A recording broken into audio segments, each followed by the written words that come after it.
तो हेलो दर्शकों, आपका स्वागत है हमारे चैनल पर। आज हम जा रहे हैं एक हिस्टोरिकल प्लेस जो कि महाराष्ट्र का छत्रपति संभाजीनगर जिला है। यहाँ से 100 किलोमीटर की दूरी पर स्थित है अजंता केव्स। अजंता गुफाओं का नाम यूनेस्को विश्व धरोहर स्थल में शामिल है। तो अब हम पहुंच चुके हैं अजंता।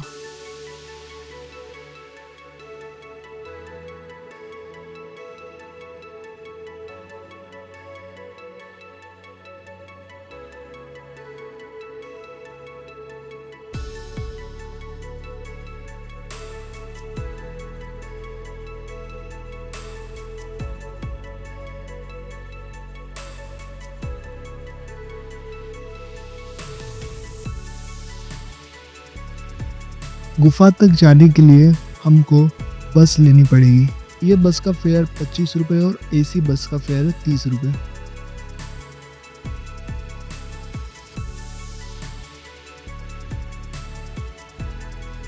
तो ये आ गए हम एंट्रेंस गेट के पास।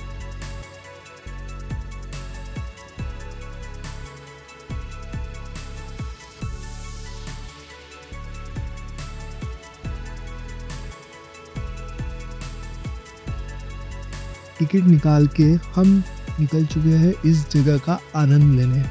इस सीढ़ियों से चढ़ के हम पहुंचेंगे गुफाओं के पास। यहाँ कुल मिला के 26 केव है। वैसे तो 30 है, पर देखने लायक 26 गुफाएं हैं। अजंता की गुफाएं जो कि शिलाखंडों को तराश कर एक विशालकाय घाटी के मार्ग में सुंदर मनोरम अजंता गुफाओं को एक विशाल घोड़े की नाल के आकार में तैयार किया गया है। ये गुफाएं आरंभिक बौद्ध वास्तुकला, गुफा चित्रकारी एवं शिल्पकला के कुछ उत्कृष्ट उदाहरण में से एक है।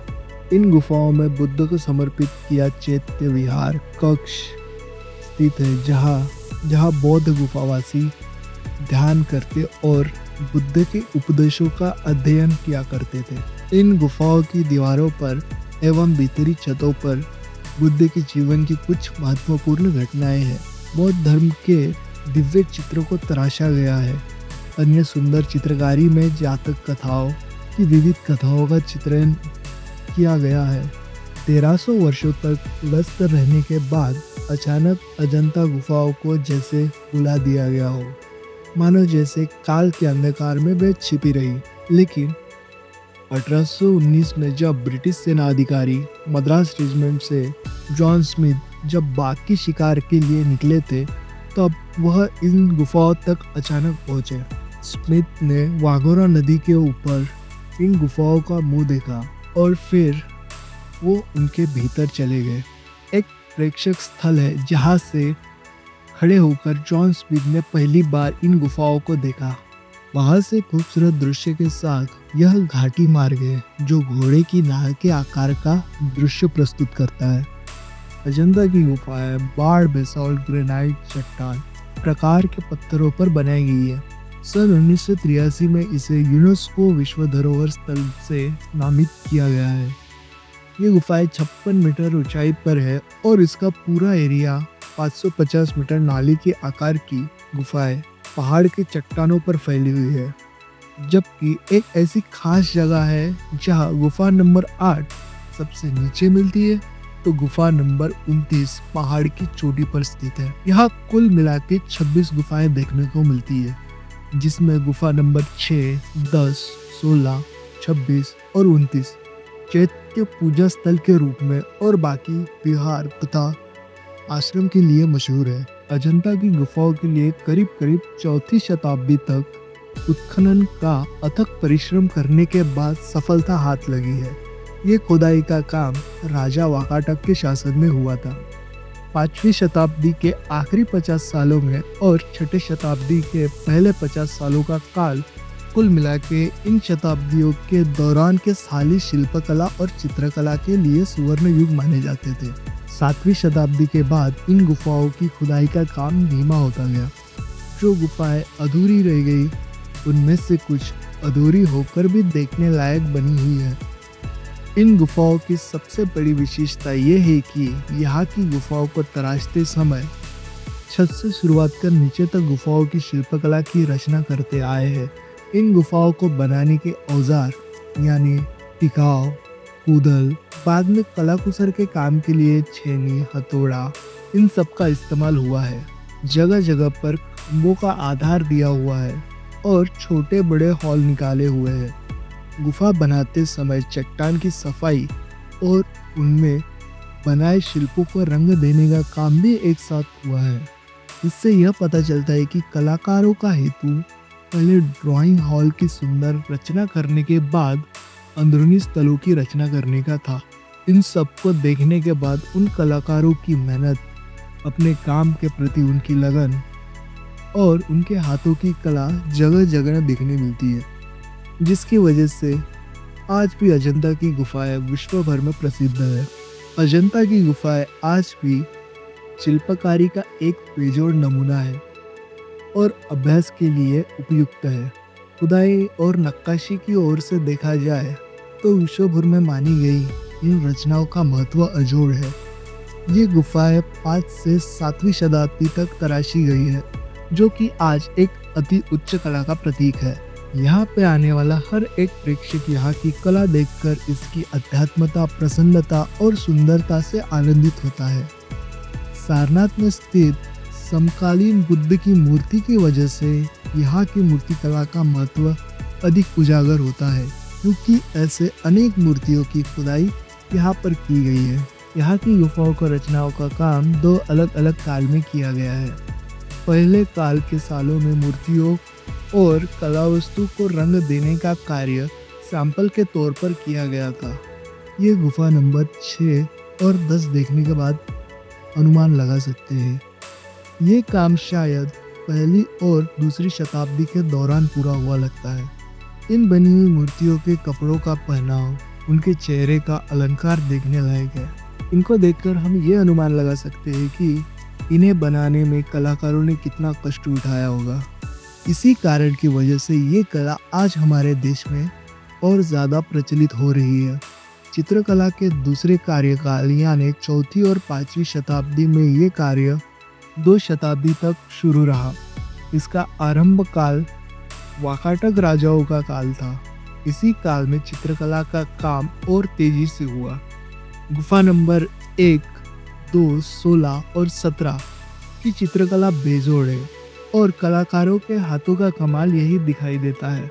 इन गुफाओं में बनी चित्रकारी एकदम ऊंचे दर्जे की है और यहाँ आने वाले हर एक प्रेक्षक यहाँ की सौंदर्यता, कलाकारी, रंग और रचना देखकर दंग हो जाता है। यहाँ की दीवारों पर प्रस्तुत किए गए विषयों को देखा जाए तो बुद्ध और बोधिसत्व के इर्द गिर्द होकर उनमें धम्म का अंश भी दिखाई देता है। उनमें अंकित बुद्ध के जीवन पर आधारित कथा, जातक कथा और उनमें दिखाई देने वाली छटा। प्रचारकों ने दिखाया मार्ग आने वाले विद्यार्थियों को मार्गदर्शन करने वाला है। उनमें मनुष्य के जन्म से लेकर मृत्यु तक, स्त्री पुरुषों के पूर्व जीवन पर आधारित और राजा से लेकर गुलाम तक, अमीर से लेकर गरीब तक, संतों से लेकर दुष्ट लोगों तक, दयालु से लेकर निर्दयी लोगों तक, प्रेम, घृणा, आनंद और दुख, पराजय और अलग अलग छटाओं का चित्रण यहाँ दिखाई देता है।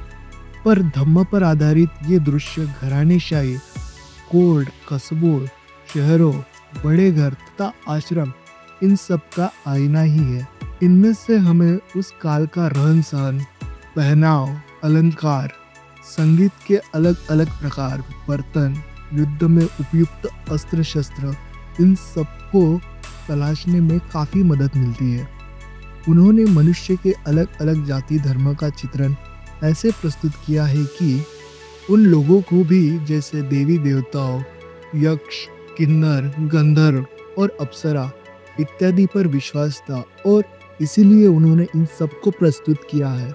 वास्तुशास्त्र के दृष्टि से अपूर्व ऐसे अलग अलग श्रेणियों के विहार, रजवाड़े, तंबू, उसी के साथ बड़े बड़े दरवाजे और किले के रक्षण के लिए बनाई गई दीवारें, यहाँ स्तूप भी तैयार करके रखे हैं।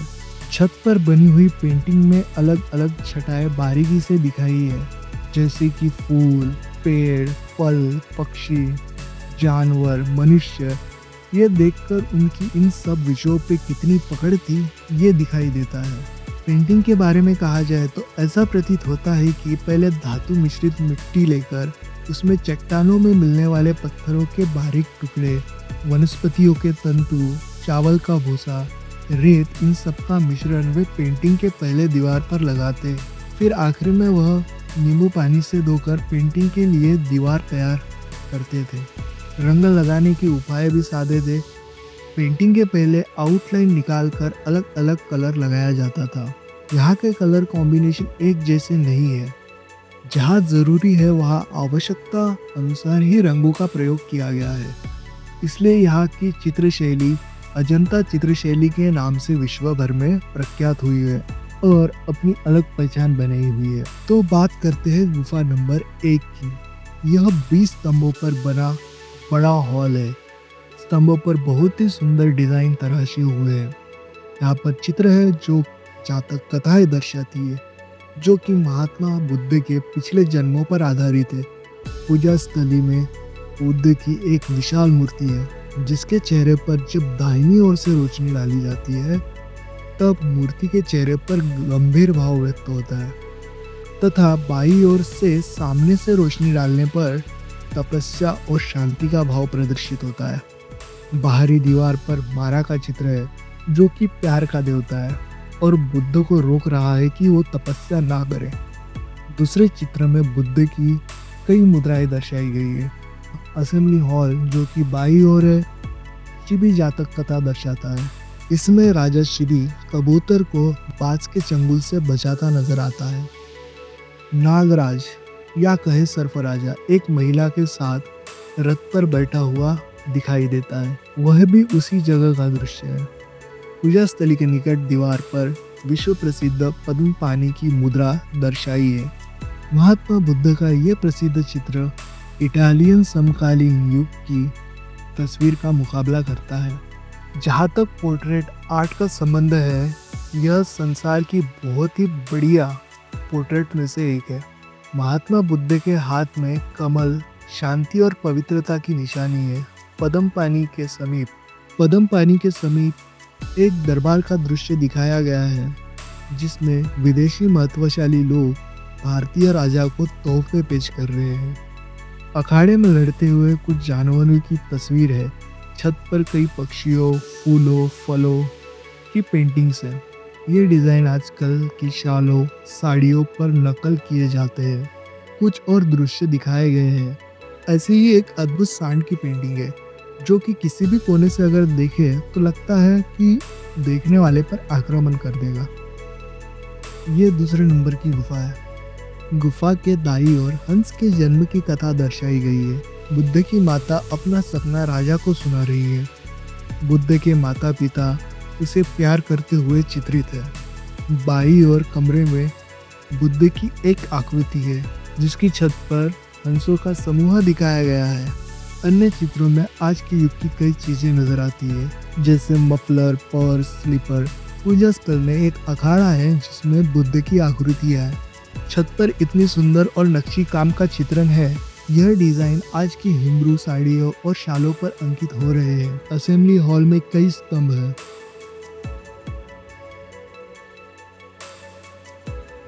इसके बाद गुफा नंबर 3, ये गुफा अधूरी है। फिर गुफा नंबर 4। गुफा नंबर 4 ये बड़ी गुफा है, जिसमें 28 स्तंभ है। द्वार पर सामान्य द्वारपाल दिखाए गए हैं। भीतर पूजा स्थल में महात्मा बुद्ध की 6 खड़ी मूर्तियां जो अष्टभय से बचाती दिखाई गई है। गुफा नंबर 5 ये अधूरी गुफा है। तो अब आगे बढ़ते हैं, देखते हैं गुफा नंबर 6। इस गुफा की 2 मंजिल है। सभा कक्ष में बुद्ध की पद्मासन मुद्रा में आकृति है। दूसरी मंजिल में सभा कक्ष स्तंभों वाला है। प्रवेश द्वार पर मगरमच्छ और फूलों की अलाकारी बनी हुई है। गुफा नंबर 7 ये अलग है, इसमें केवल 2 छोटे मंडप है और कोई कक्ष नहीं है। गुफा नंबर 8 इसमें कुछ नहीं है, ये गुफा अधूरी है। अब आगे है गुफा नंबर 9।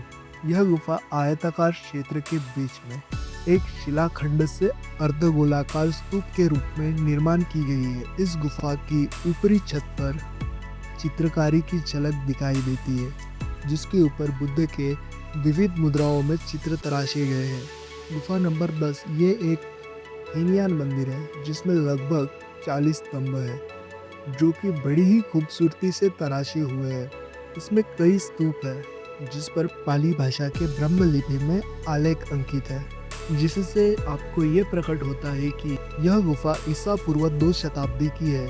यह आलेख बताता है कि बांस और इमारती लकड़ी बेचने वाले व्यापारी ने इस गुफा का मुख बनवाया था। यह हीनयान पर्यायी गुफा है। गुफा नंबर 11 का सभा कक्ष बहुत बड़ा है और भीतर पूजा स्थल में भगवान बुद्ध की आकृति है। गुफा नंबर 12 ये हीनयान पर्यायी विहार है। यहाँ पत्थरों के पलंग की योजना है। गुफा नंबर 13 और 14 ये पुरातत्व का स्टोर रूम है। गुफा नंबर 15 यहाँ के विहार गृह में मुख्य मंडप है, सभा मंडप और भगवान बुद्ध की मूर्ति है। गुफा नंबर 16 इस गुफा में बहुत महत्वपूर्ण चित्र है, जहाँ बुद्ध के जीवन की घटनाएं दर्शाई गई है। बाई ओर के दृश्य में बुद्ध के भाई नंद दिखाए गए हैं, जो कि सांसारिक खुशियां छोड़कर भिक्खु बने हुए हैं। एक दृश्य में नंद की माता महाप्रजापति को दर्शाया है। वे बेहोश पड़ी है और एक नर्स उनकी देखरेख कर रही है। यहाँ कथकली के नृत्य का चित्र भी प्रशंसनीय है। भीतरी पूजा स्थली में बुद्ध की विशाल आकृति है। यहाँ हाथी, घोड़ा और मगरमच्छ के चित्र देखने योग्य है। छत का चित्रण भी बहुत सुंदर और आकर्षक है। एक चित्र बुद्ध की माता का है, जिसमें वह अपने पति को सपना सुना रही है और ज्योतिष इस सपने के मायने बता रहा है। इस चित्र का 3D प्रभाव है। बुद्ध के बाल अवस्था के प्रसंग के चित्र जैसे सजीव है, जैसे लकड़ी का काम पत्थरों पे किया गया हो।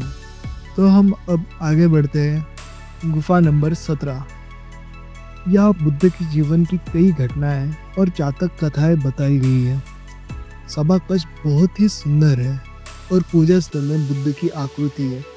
बाई और बुद्ध के पिछले जन्म का दृश्य है। तो ये कहानी है एक हाथी की, जो बुद्धत्व को प्राप्त हो गया था। एक रोज उसे पता चलता है कि लोग भूखे हैं, तो उसने लोगों से कहा कि वो चट्टान के नीचे जाए, वहाँ खाना मिलेगा। जैसे ही लोग नीचे गए, हाथी खुद चट्टान से कूद गया ताकि उसकी मृत्यु हो जाए और भूखे लोग उसके शरीर को खाकर पेट भर सके।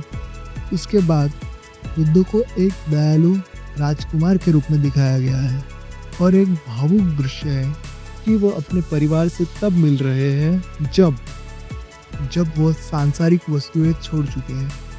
वो अपनी पत्नी राजकुमारी यशोधरा और पुत्र राहुल से भीख मांगते दिखाए गए हैं। दूसरे चित्र में बुद्ध एक विशाल शरीर धारण किए हुए हैं। राजा और उनके मंत्री अपने हाथों में बुद्ध के सामने दीपक लिए हुए खड़े हैं। इसका भाव अर्थ ये है कि वह संसार को बुद्ध के विचार से प्रकाशमान करेंगे। एक चित्र हाथी का भी है, जिसे देवदत्त ने बुद्ध को मारने के लिए लाया था, लेकिन बुद्ध ने उस सन के हाथी को भी वश में कर लिया था। एक बहुत ही सुंदर चित्र अप्सरा का भी है। इसके आगे है गुफा नंबर 18। गुफा नंबर 18 ये आयताकार खोदी हुई गुफा है, जो दूसरे कक्ष की ओर जाती है। इसमें पानी की टंकी है। गुफा नंबर 19 यह एक घोड़े की नाल के आकार का विहार है और यहाँ बुद्ध की आकृतियाँ है। बाई ओर नाग राजा अपने पत्नी समेत दर्शाए गए हैं और दाई तरफ बुद्ध अपनी पत्नी और पुत्र से भिक्षा मांगते नजर आते हैं। यहाँ 3 छतरियों वाला एक स्तूप है और बुद्ध की आकृतियां स्तूप पर तराशी हुई है। गुफा नंबर 20 पूजा स्थली में बुद्ध प्रचार करते दिखाए गए हैं। स्तंभों पर विविध डिजाइन है। छत पर लकड़ी की प्रतिकृति है। गुफा नंबर 21 हालांकि ये मठ आंशिक रूप से पूर्ण है, परंतु इसमें कई सुंदरता से अलंकृत स्तंभ है। बाई दीवार पर एक भव्य चित्रकारी के अवशेष दिखाई पड़ते हैं, जिसमें भगवान बुद्ध धार्मिक समुदाय को उपदेश करते दिखाई दे रहे हैं। बरामदे के किनारों पर मौजूद वेदी पर खुशहाली की देवी हरिति को नक्काशी द्वारा साकार किया गया है, जिसकी दाई तरफ सेवक और बाई तरफ नागराजा का दरबार चित्रांकित किया गया है। गुफा नंबर 22 यह अधूरी गुफा है, फिर भी इसके दाई दीवार पर बहुत ही सुंदर पेंटिंग है जिसमें बोधि पेड़ के नीचे संघ खड़े दिखाए गए हैं। गुफा नंबर 23 ये अधूरी गुफा है। गुफा नंबर 24 ये सब गुफा से खूबसूरत होती अगर अधूरी न होती। क्षेत्रफल में ये सबसे बड़ी है। इसकी भव्यता और कलात्मकता बहुत सुंदर है और प्रशंसनीय है।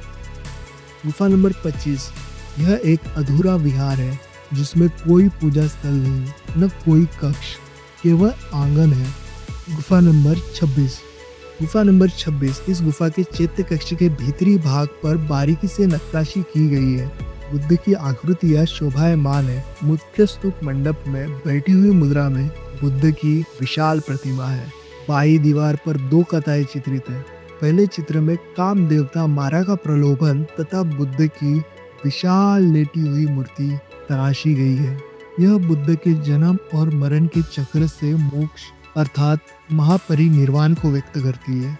इसके नीचे बुद्ध के शिष्य अपने गुरु के देहावसान के कारण शोक से व्याकुल दिखाई पड़ रहे हैं, जबकि देवलोक में बुद्ध के मोक्ष से हर्ष और आनंद छाया हुआ है। गुफा नंबर 27 यहाँ बुद्ध के जीवन पर आधारित 2 चित्र है जो गुफा की बाईं ओर है। पहले चित्र में बुद्ध का चित्रण है जो महापरिनिर्वाण की मुद्रा में दिखाई देते हैं। उसमें बुद्ध एक पेड़ के नीचे बैठे दिखाई देते हैं। मारा अपनी दुष्ट शक्तियों के साथ वहां पहुंचता है। उसकी पुत्री बुद्ध को अपने मायावी जाल में फंसाकर अपनी ओर आकर्षित करना चाहती है और निराश हुआ मारा। ऐसा ये दृश्य यहाँ दिखाई देता है। गुफा नंबर 28 और 29 ये 2 गुफाएं चट्टान की ऊंचाइयों पर है और इसमें देखने लायक बहुत कम है। जैसे 28 में आंगन और स्तंभ है, वैसे ही 29 में केवल खुदाई की है, लेकिन चढ़ने के लिए सीढ़ियां नहीं है। गुफा नंबर 29 जो कि गुफा नंबर 15 और 16 के बीच में है, यहाँ छोटा सा विहार है। सभी गुफाएं देखने के बाद हम देखने जा रहे थे व्यू पॉइंट। तो फाइनली हम पहुंच चुके हैं ऊपर।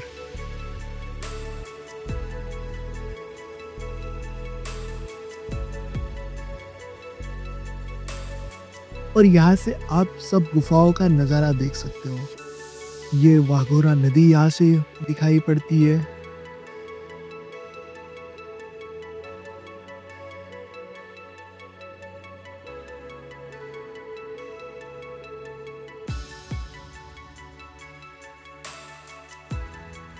ये बहता हुआ झरना दिखाई पड़ता है जो बेहद खूबसूरत लगता है। दोस्तों आपको ये वीडियो कैसा लगा हमें कमेंट बॉक्स में ज़रूर बताएं।